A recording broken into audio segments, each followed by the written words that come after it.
اور نہ ثابت ہوتا ہے. اب یہ ہے کہ علیہ دین کی اجرت، پورے دین کی اجرت ہے. رسول کچھ نہیں چاہتے. یہ بھی بتا دوں باہر، دین مشن ہے، پروفیشن نہیں ہے. Then is a mission not a profession. Profession میں چارجز ہوتے ہیں، مشن میں چارجز نہیں. مشن میں چارجز تھوڑی، تو مشن میں تو سیکریفائسز ہوتے ہیں، مشن میں تو قربانیاں ہوتی ہیں، مشن میں تو بلیدان ہوتا ہے، مشن میں سیکریفائس ہوتا ہے. پروفیشن میں ہوتا ہے ڈاکٹر آ رہا ہے. اب یہاں کہا مجھے نہیں معلوم، لیکن وہ اگر آ کے بیٹھ گیا یا آپ کو اپنے اس نے نرسنگ ہوم میں داخل کر لیا تو وہ سوتا کہ آپ کو مرنے بھی نہ دے گا جب تک آپ کی جیب خالی نہ ہو جائے. ورنہ وینٹیلیٹر ڈالا رہے گا، خدا نہ خاصا یا مجھے ڈالے رہے گا. وہ پروفیشن ہے، مشن میں تھوڑا ہوتا ہے. مشن میں سیکریفائس ہوتا ہے. دین چونکہ مشن ہے، اس لیے ہر نبی کی زبان سے بیٹا، ہر نبی کی زبان سے قرآن مجید میں کہا گیا، کروایا گیا ہے، لا اسألکم علیہ مالا، لا اسألکم علیہ اجرا، لا اسألکم علیہ مالا، لا، ہم کوئی اجر نہیں چاہتے، ہم کوئی پیسہ نہیں چاہتے. ان اجریہ الا اللہ، ہمارا جو اجر ہے وہ اللہ کے اوپر ہے. جس چیز کو آپ عبادت سمجھیں اس میں ہمیشہ نیت یہ رہنا چاہیے. بس اس سے میں کچھ کہنا نہیں چاہتا. اب رسول سے بھی یہی کہا گیا، مگر وہاں ایک اللہ بڑھایا گیا، الا المودۃ. اب دیکھیں میں آپ کو توجہ کر دوں کہ کس طرح کی نتی آیتیں آئے ہیں. کوئی آیت قل سے نہیں شروع ہوتی، سے صرف یہ آیت ہے جو قل سے شروع ہوتی. چونکہ اس میں مودت اہل بیت مانگی جا رہی تھی، اس لیے قل سے شروع کیا گیا کہ آپ نہیں کہہ رہے ہیں، ہم کہلوا رہے ہیں. محمد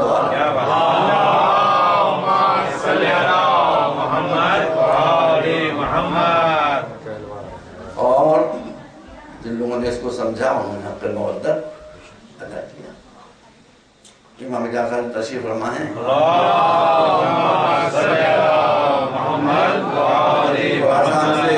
ایک شیعہ آتا ہے، شیعہ کہہ رہا میں شیعہ ہوں آپ کا، کیا آپ خاموش بیٹھے ہیں، آپ اپنی پوزیشن نہیں جانتے ہیں، عالم اسلام میں کیا پوزیشن ہے آپ کی، آپ اپنے حق لے کھڑے ہوئیے. وہ علی کا دور ختم ہو گیا، 18,000 تلوار تو خراسان سے آ جائیں گے.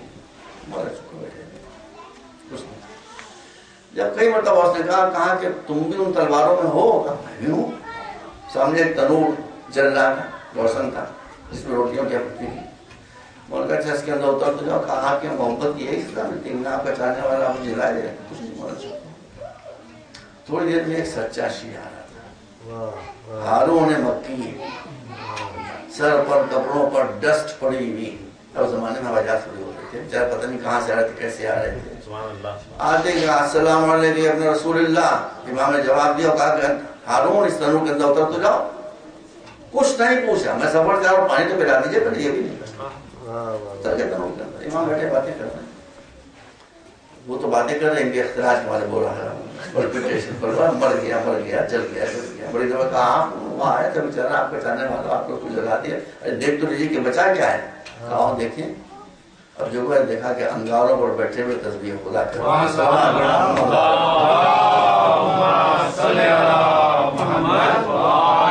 یہ معرفت والی محبت ہے. جانتے ہیں کہ امام میں کتنی طاقت ہے اللہ کی. بس جو مثالیں ہم کو ملتی ہیں تو دربار ملتی ہیں. کسی کے برا ہم نہیں، ہم کسی کو ستاتے نہیں ہیں، لیکن جو انصاف کی بات ہے وہ ہے. ارے بھئی یہ بات تو قرآن مجید میں ہے. قرآن مجید میں حدیث میں روایت تھوڑی کہ آپ کہتے ہیں ہم نہیں مانیں. کیسے نہیں مانیں گے؟ آپ کو ماننا پڑے گا. اس لیے کہ یہ تو قرآن میں ہے. قرآن نے جنگ احد کا ذکر کرتے ہوئے کہا ہے کہ تم پہاڑوں پر چڑھتے چلے جا رہے تھے، میں ٹکڑا پڑے دے رہا ہوں کہ آپ کو خیر لوں، میں جھوٹ کہہ رہا ہوں. والرسول یدعوکم فی اخراکم.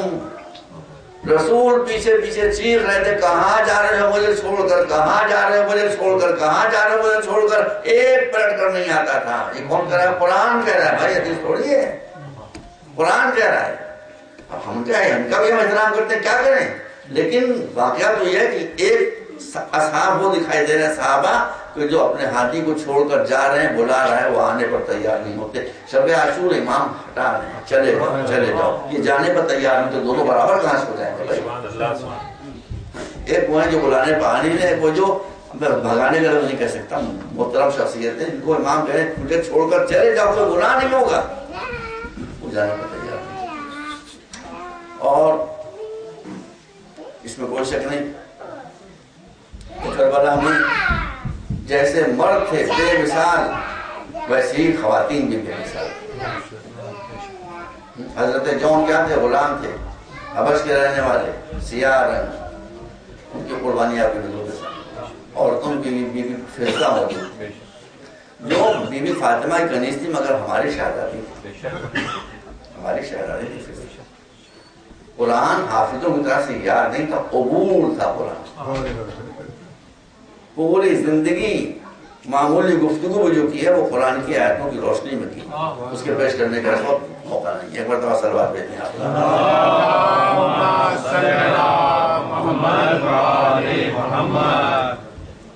اس بی بی فضہ کی بھی خدمتیں کم نہیں ہیں۔ بھرا ہوا دربار یزید، ایک خبیث تخت حکومت بیٹھا ہوا ہے، علی کی بیٹی سربراہ دربار میں بیٹھی، زین العابدین کے ہاتھوں میں ہتھکڑیاں، پیروں میں بیڑیاں، گلے میں توقع خاردار تشریف فرمائے۔ زینب سے گفتگو ہوئی، ارے بڑے یہ اس وقت کا ڈکٹیٹر ہے، اپنے وقت کا فرعون، جس کو چاہے مارے، جس کو چاہے زندہ چھوڑے، جس کو چاہے قتل کر دے، کوئی پوچھنے والا نہیں۔ اس کو اس کے دربار میں ذلیل کرنا آسان تھوڑی ہے۔ علی کی بیٹی نے اس ڈکٹیٹر کو اس کے دربار میں ذلیل کیا ہے۔ پہلا جملہ خدا کی پسند بی بی زینب نے کہا ہے وہ یہ ہے، جب اس نے بدتمیزی کی بی بی زینب کے ساتھ تو بی بی زینب جو خطبہ دیا بیٹا وہ یہاں سے شروع ہوتا ہے کہ یزید یہ تو گردش فلک ہے کہ مجھے تو جیسے ذلیل سے بات کرنا پڑ رہی ہے۔ یہاں سے شروع کیا تھا۔ بڑی کریج چاہیے، بڑی ہمت چاہیے، یعنی کہ بیٹی کر سکتی دنیا اور کوئی نہیں کر سکتی۔ اور آپ غور فرمائیے، اس نے کہا تھا کہ دیکھا کہ خدا نے تمہارے ساتھ کیا کیا ہے؟ بیوی نے جواب دیا خدا نے تمہارے ساتھ ہمیشہ اچھا ہی اچھا کیا، ما رأیت الا جمیلا، میں نے تو ہمیشہ اللہ سے اچھی سلوک دیکھا۔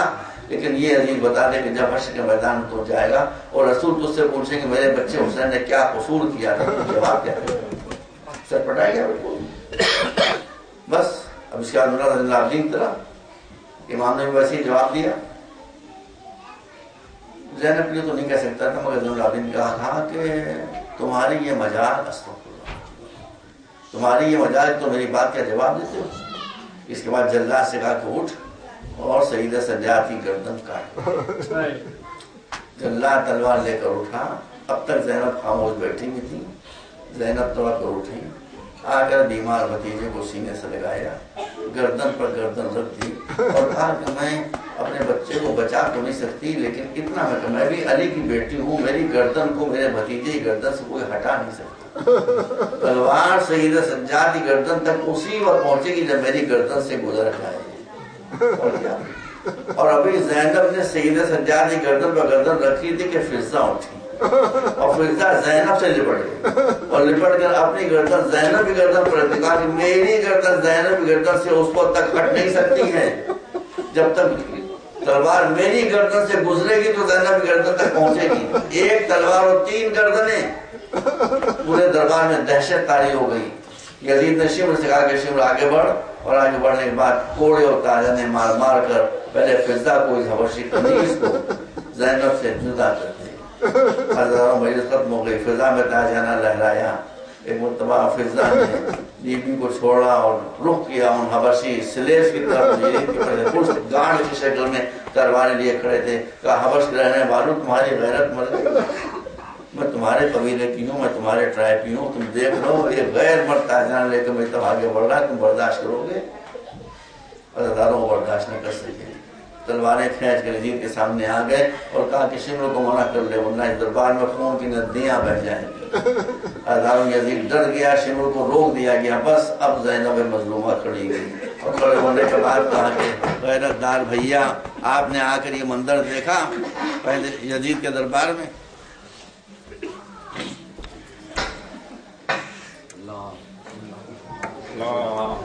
آپ نے یہ منظر دیکھا یزید کے دربار میں، ایک کنیز کے بچانے والے اتنے نکل آئے، لیکن علی کی بیٹی کربلا سے لے کر کوفے تک اور کوفے سے لے کر شام تک تاجانے کھاتے کی آ رہی ہے اور کوئی زینب پہ بچانے والا نہیں ہے وَسَيَعْلَمُ الَّذِينَ ظَلَمُوا أَيَّ مُنقَلَبٍ يَنقَلِبُونَ اللهم اغفر للمؤمنين والمؤمنات والمسلمين والمسلمات الأحياء منهم